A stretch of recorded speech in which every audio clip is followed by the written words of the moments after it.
Turasubiramo. Bwana sifiwe. Bwana sifiwe. Amen.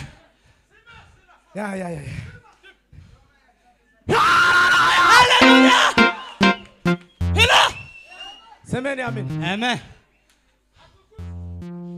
Kuba tugeze muri iki gitera. Kwa kuwa tumefika kwa mkutano huu. Ni Imana yabikoze. Ni Mungu ambaye amefanya. Ugiti canje ni Imana yabikoze. Kwa binafsi ni Mungu aliyefanya. None Dawudi arasaba ducurange. Kwa hivyo Dawudi atapiga kidogo. Kandi iri ni itangiriro. Hii ni mwanzo. Ili asente ni atarayitora neza. Hiyo ni kama hajaiona vizuri. Ariko buraza kwira neza ya masaha yo kaya saa 2. Takuja kufika saa 2 hapo. Yaitoe neza. Ikiwa sawa. Hallelujah. Bwana sifiwe. Amen. Abantu muranga mutambuke hano. Watu ambao wako hapa mpite mbele. Abantu bahagarara mu nzira. Watu ambao wanasimama kwa njia. Turangiza duhimbaza Imana. Alafu tumsifu Bwana. Semeni amen. Amen. Duhimbaza Imana kubera ko tumsifu Bwana kama nizo nguvu zetu. Niturangiza dukomeze twumva ijambo ry'Imana. Alafu tuendelee kumsikia neno la Mungu. Amen. Amen. Guys, ducurange. Piga hivyo.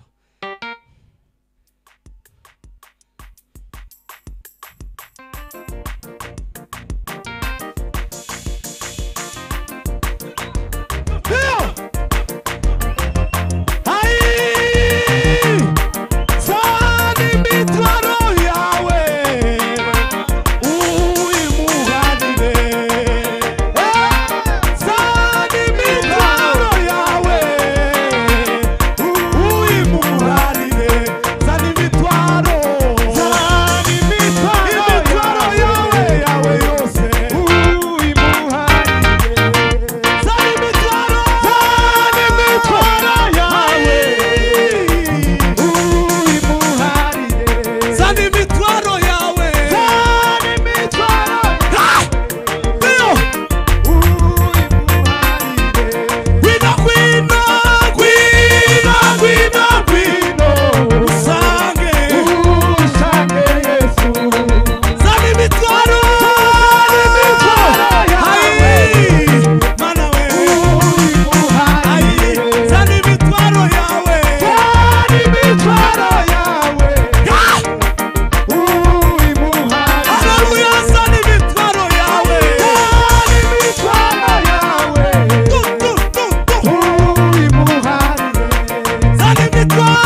amen mwicare mwicare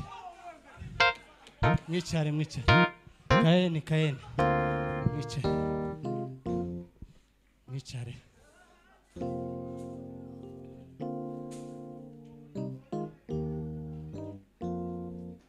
nuko ngwiyamagara imbabazi ziwe ziritaba taragira icyo mvuga zirampobera ziti ngwino unsange mutima nkunda cyane ndakubabariye ziti ngwino unsange mutima nkunda cyane ndakubabariye nuko ngwihamagara imbabazi ziwe ziritaba ntaragira icyo mvuga zirampobera